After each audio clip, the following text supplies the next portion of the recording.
Okay, I'll try to do this last exercise just here. I hope you can see. So this one is all about finding the friction point and the throttle and clutch control. So what you want to do is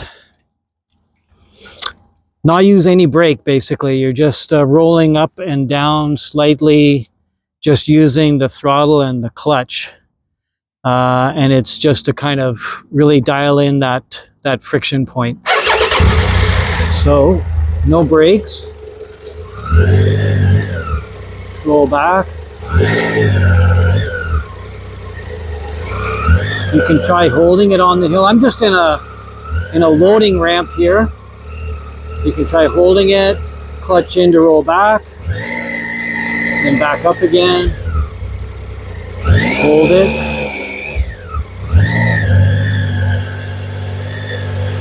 And roll back.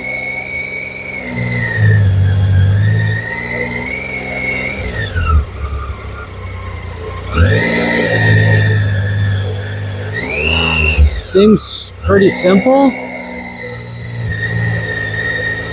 I learned this one from the IRC Tire Guy. It's an enduro skill, but of course, adventure riders could also use it.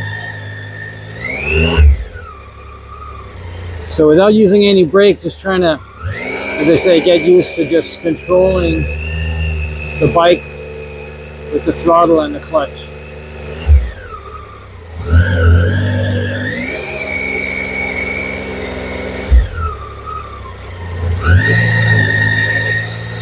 And I think there might be a way you can do it just with the clutch, but yeah, it's going to stall.